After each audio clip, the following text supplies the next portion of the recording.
금일 멀티모달 세미나 다섯 번째 주제인 제너레이션에 관한 발표를 시작하겠습니다.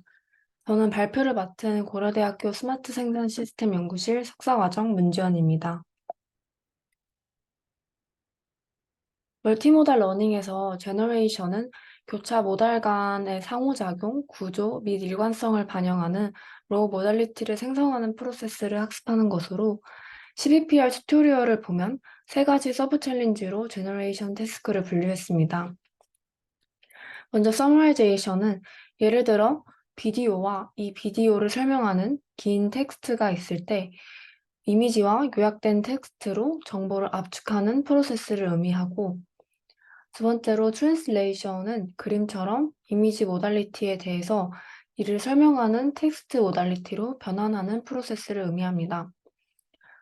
트랜슬레이션은 서머라이제이션과는 다르게 정보의 컨텐츠가 유지된다는 특징이 있습니다. 마지막으로 크리에이션에서는 여러 모달리티를 동시에 생성하면서 정보의 컨텐츠를 확장하게 됩니다. 그래서 예를 들어서 레이턴트 베리어블을 가지고 이미지, 텍스트, 오디오 등 여러 모달리티를 생성하게 됩니다. 첫 번째로 트랜슬레이션의 서브 챌린지에서 대표적인 모델인 달리에 대해서 소개드리겠습니다. 달리는 텍스트 프롬프트를 기반으로 이미지를 생성하는 모델로 아래 예시처럼 An armchair in the shape of an avocado 라는 텍스트가 주어지면 이 문장에 상응하는 여러 이미지들을 생성하게 됩니다. 이 모델은 120억 개의 파라미터를 가진 GPT-3 기반의 모델로 2.5억 개의 텍스트 이미지 쌍으로 학습했습니다. 잘 학습된 달리는 제로샷 상황, 즉 모델을 학습할 때는 본 적 없는 태스크에 대해서도 우수한 성능을 보인다고 합니다. 앞서 말씀드렸듯이 달리는 GPT 기반의 모델인데요.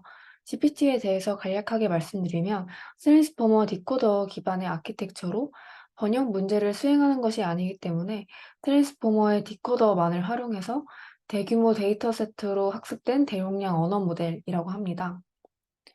작동 방식은 아래 GIF 이미지처럼 input 문장으로 recite the first row라는 문장이 들어왔을 때 그 다음 단어가 무엇일지를 GPT에 넣어서 라는 단어가 나올 것을 예측합니다. 이렇게 구한 어를 인풋에 같이 붙인 다음에 다시 GPT에 넣어서 로봇이라는 단어를 예측하고, 이렇게 예측된 로봇을 이제 다시 이제 인풋 문장에 로봇을 포함한 전체 입력을 다시 GPT에 포워드하는 식으로 오토 리그레시브하게 전체 결과 문장을 얻게 됩니다. 이러한 과정을 EOS 토큰이 나올 때까지 계속해서 반복한다고 봐주시면 됩니다. 달리는 이미지를 생성하기 위해서 BQVA라는 모델을 학습하는데요. Discrete VA라고도 불리는 이 모델은 일반적인 VA와는 다르게 프라이어가 정규 분포를 따르는 게 아니라 이러한 형태의 디스크리트한 코드북으로 구성된다는 특징이 있습니다. 아래에 있는 이 아키텍처가 BQVA의 구조와 동작 예시인데요. 이 이미지로 예를 들어서 말씀을 드리면 256바이 3차원의 RGB 이미지를 CNN과 같은 인코더에 넣으면 너비, 높이, 그리고 D 차원의 채널 수를 갖는 3차원 텐서를 반환하게 됩니다. BQVA는 코드북을 활용을 해서 이 3차원 형태의 텐서를 32바이 32 쉐입을 갖는 이러한 피처 웹으로 변환을 할 수 있습니다. 그래서 예를 들어서 이 D차원을 갖는 초록색에 있는 이 각 요소값에 해당하는 이 초록색 벡터와, 그리고 D차원, 이제 모든 D차원을 갖는 모든 코드북 벡터들 간의 거리를 계산해서 가장 가까운 코드북 이제 인덱스인 이 2를, 이제 2가 제일 가깝다고 했을 때 가장 가까운 코드북 인덱스인 2를 이 피처 웹의 요소값으로 이렇게 설정을 할 수가 있게 됩니다. 이렇게 매칭된 discrete latent가 이제 디코더로의 인풋으로 들어가서 이러한 다시 이미지를 생성한다고 봐주시면 됩니다.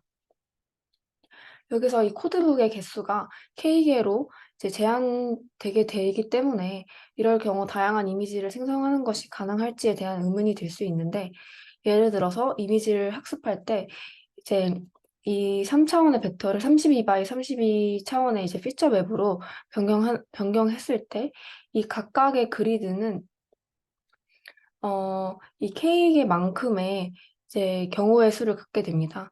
그래서 만약에 코드북 리스트의 크기가 512라고 한다면 각각의 이 그리드가 512개의 경우의 수를 가질 수 있고, 총 32 곱하기 32개가 이게 이 그리드가 존재하기 때문에 총 가질 수 있는 경우의 수는 32 곱하기 32 곱하기 512로 굉장히 다양한 이미지들을 생성할 수 있게 됩니다. 그래서 결과적으로 이 빨강색 박스친 부분처럼 인풋 이미지가 인코더를 거치면 피처 맵의 각 요소들은 가장 가까운 코드북 벡터의 인덱스들로 변환이 되고, 이 변환된 피처 맵은 디코더를 거쳐서 다시 이미지를 리컨스트럭트 하게 됩니다. 그래서 CBPR의 튜토리얼 장표를 그대로 가져와서 정리를 해보자면, 첫 번째로 이미지만에 대한 Discrete VA를 학습하게 됩니다. 코드북 학습을 통해서 인풋 이미지는 256 x 256 RGB 이미지를 32 x 32 이미지 토큰으로 압축할 수가 있게 됩니다. 그리고 두 번째 단계에서는 텍스트와 이미지 이 토큰에 대한 조인트 디스트리뷰션을 예측을 하는데요. 인코딩된 256개의 텍스트 토큰과 32 x 32개의 이미지 토큰을 컨캣을 해서 트랜스포머에 입력하게 됩니다. 그리고 마지막으로 제너레이션에서는 discrete VA가 생성한 이미지에 기반해서 네, 이미지 토큰과 텍스트를 토대로 이제 이미지를 생성하게 됩니다. 그래서 이제 예시를 보면 앞서 말씀드린 대로 GPT의 구조를 활용을 하고 있는데요. 최대 256개의 길이를 갖는 이 텍스트 토큰과 이 텍스트 토큰이 주어지면 이제 이미지 토큰에 해당하는 그 코드북 인덱스 값들을 GPT가 예측을 하게 됩니다. 이렇게 순차적으로 예측을 하면 이를 다시 인풋에 넣어서 GPT가 다시 포워드해서 다음 코드북 인덱스를 예측하는 식으로 이렇게 이 과정을 반복해 나가면서 이미지를 생성하게 됩니다. 두 번째로 소개드릴 논문은 달2입니다. 장표의 그램을 보시면 동일한 텍스트를 기반으로 생성을 했을 때 달리2의 생성 퀄리티가 달리1보다 좀 더 우수하다는 것을 확인하실 수가 있습니다. 달리2의 저자는 클립이라는 컨트래스티브 모델과 그리고 디퓨전 모델을 결합한 투 스테이지 모델을 제안을 했는데요. 이 두 모델의 결합을 통해서 이미지의 로버스트한 레프레젠테이션을 잘 학습하고 생성의 퀄리티를 높였다고 합니다. 이 아키텍처에서 점선 위에 해당하는 부분은 클립의 학습 과정을 묘사하는데요. 이제 클립이라는 대조학습 기반의 모델을 통해서 텍스트와 이제 이미지 간의 조인트 레프레젠테이션 스페이스를 학습을 합니다. 그리고 점선 아래는 텍스트에서 이미지로의 생성 과정을 묘사하고 있으며, 이제 클립의 텍스트 인코더에서 나온 텍스트 인베딩을 프라이어에 넣어줘서 디퓨전 모델을 통해서 이미지 인베딩을 생성을 합니다. 이렇게 생성된 이미지 인베딩과 그리고 캡션을 이용을 해서 디코더가 최종 이미지를 생성하게 됩니다. 클립에 대해서 간단하게 말씀드리면, 클립은 Contrastive Language Image Pre-training 모델로 매칭되는 이제 이미지와 텍스트를 각각 인코더에 통과시켜서 인베딩 벡터를 산출하게 됩니다.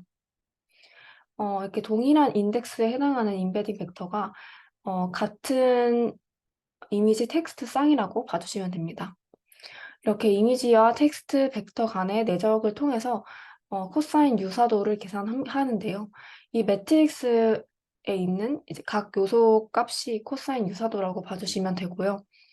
파란색으로 되어 있는 이 대각 원소들이 퍼스티브 페어, 그리고 나머지가 네거티브 페어로 설정이 되어서 페어에 해당하지 않는 이미지 혹은 텍스트는 서로 다르다는 관계 하에 컨트래스티브하게 학습한다고 봐주시면 되겠습니다. 디퓨전 모델을 학습할 때는 클립은 풀어준다는 상태로 이제 텍스트로 이미지 임베딩을 생성을 하고 그리고 이 프라이어의 이미지 임베딩을 컨디션으로 받아서 이제 디퓨전 모델로 이미지를 생성한다라고 봐주시면 됩니다. 두 번째 서브 챌린지는 서머라이제이션입니다. 12월 주제 튜토리얼에서 예시로 든 멀티모달 Abstractive Summarization for How to Videos라는 논문은 비디오와 이 비디오를 설명하는 긴 트랜스크립트가 있을 때 Complementary Cross-Modal Interaction을 고려한 서머리 문장을 생성하게 됩니다.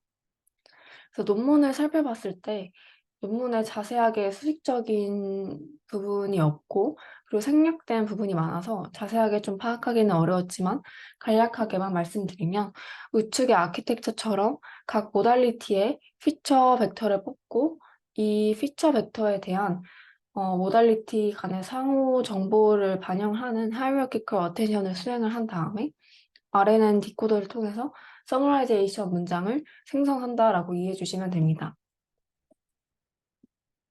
즉, 각 모달리티의 퓨전을 통해서 조인트 레프레젠테이션을 학습하고 이 레프레젠테이션으로부터 서머라이제이션 문장을 생성하는 개념입니다.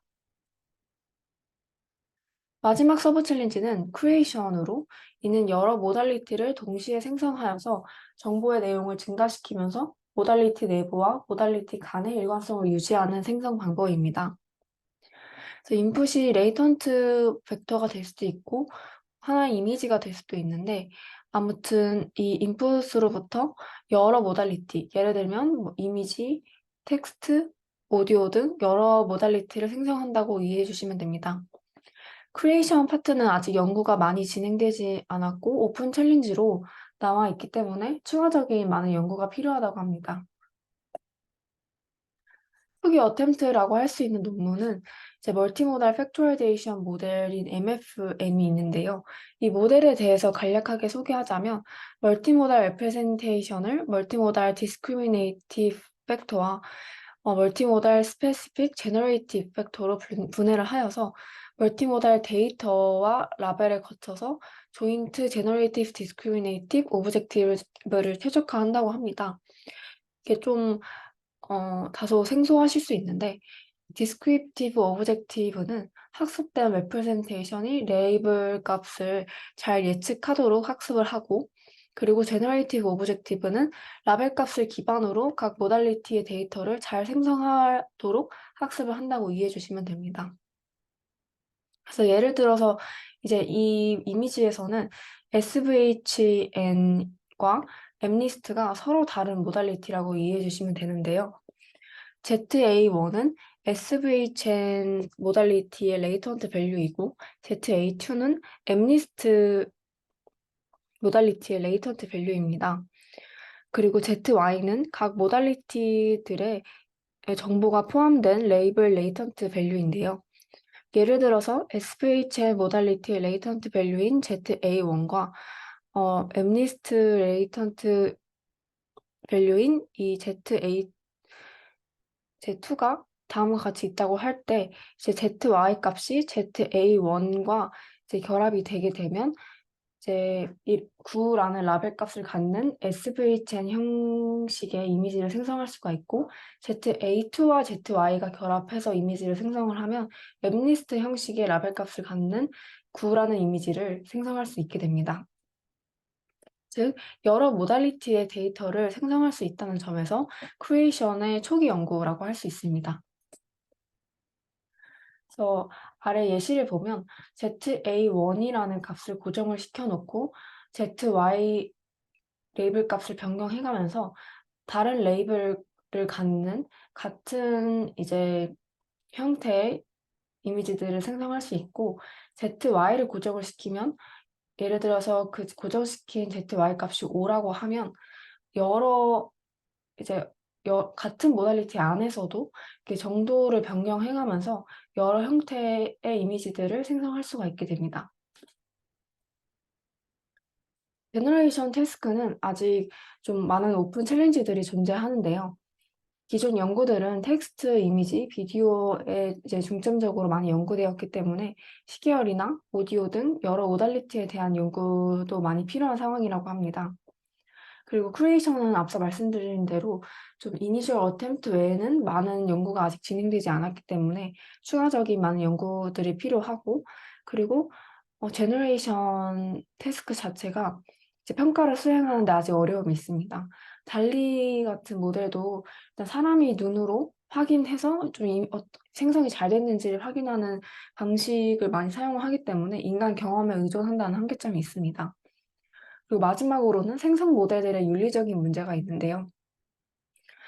아래 제 예시를 보시면 누가 봐도 흑인 오바마 대통령 사진인데 이를 기반으로 생성을 했다고 했을 때는 백인 남성의 이미지가 나오게 좀 인종적인 차별이나 고정관념을 두고 생성하는 그런 문제점이 있고, 이제 프리픽스가 이런 형태로 주소가 주어졌을 때 제 GPT-2를 기반으로 생성을 하면 좀 개인의 프라이버시가 노출될 수 있다는 문제점들이 있습니다.